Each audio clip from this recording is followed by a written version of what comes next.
little turtle right there. Yeah. My son used to be expert at catching those things as he paddled by them. Hey guys, CJ here with the Exponent, and I'm here at Adamsville to talk with 3 members of the Wildcat Guardians, a little group in around Kokomo, Indiana, meant to help maintain Wildcat Creek, a little subsidiary of our Great Wabash River. So even though I'm a little far away, what these guys do affects us all in Purdue and Lafayette, and I went on a little boat ride. So let's take a look. Cleaning up the Wildcat Creek is something that we decided we wanted to do after we had been canoeing for a number of years, because we just saw that Wildcat Creek is just such a beautiful place. As a matter of fact, I've been canoeing for 53 years. Wow. But launching right here is my favorite canoe trip in all of Indiana. We got it started in 1990, and there's been several other organizations that have got going since then around Indiana to clean up their streams. Just, you know, when I got here early and Lance and I got here, we were able to pick up a fair amount of trash over here just out of the parking lot. And it's going to make it look a little nicer for the next person. And yeah, it's kind of sad that people just dump their garbage sometimes at these access points, but that's what we want to do, is educate people not to litter. And if you see a bunch of styrofoam cups and plastic grocery bags and everything all packed up on there, it just kind of detracts away from the rest of the beauty of the nature. I don't remember where we were on the creek, but one time I was leading a trip and we came up to a gravel bar right downstream from a bridge, and we decided to pull over and have a break. And we got out, and at the other end of the gravel bar there were 2 old guys down there fishing. And I walked down to say hi to them, but then when I got down there I saw back behind them there was a whole bunch of trash cans and beer bottles and other things that was dropped down there. I walked up and said hi. And then I said, guys, I know you didn't put that kind of trash down here. You guys wouldn't do that. This one old guy, he pushed his hat back like that, and he looked at me and he said, boy, I mean, I was 60-something years old at that time. He calls me, boy, them ain't fishermen, them's assholes. We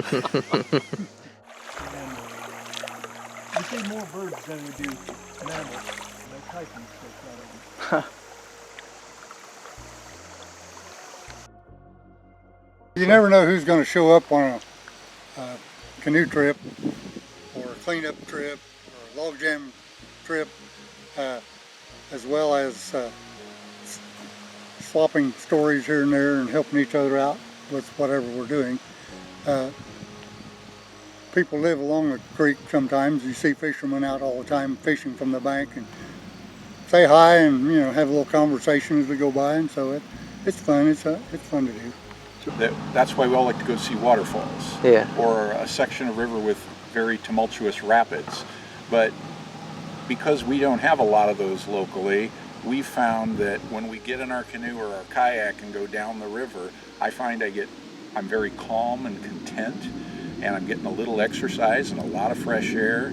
And what's interesting is over the past 15 or 20 years, with the advent of the much less expensive craft you can buy from your local Walmart and get out on the river, you know, we're hobbyists. We have more sophisticated equipment, but even when we see these people who are, you know, whatever age or financial situation they're in, they are getting a lot of enjoyment out of just putting in the river here and taking out the river there.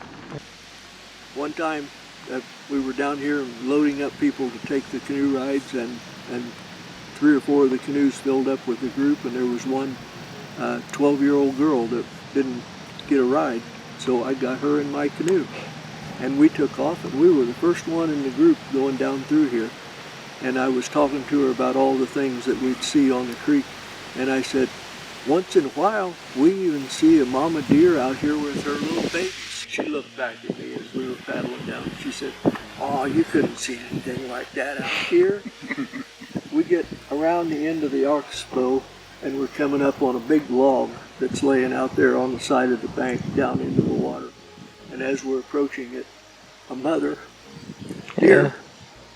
And 2 babies come walking out that, walk into the water and wade across right in front of this 12-year-old girl.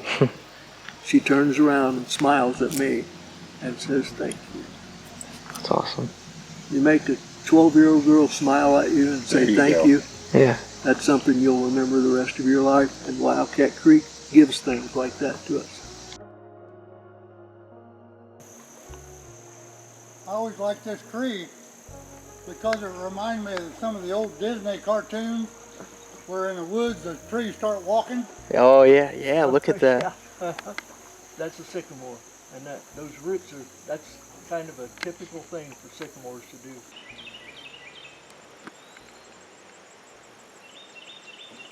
I can't help but think this river has more, so much more wisdom than I.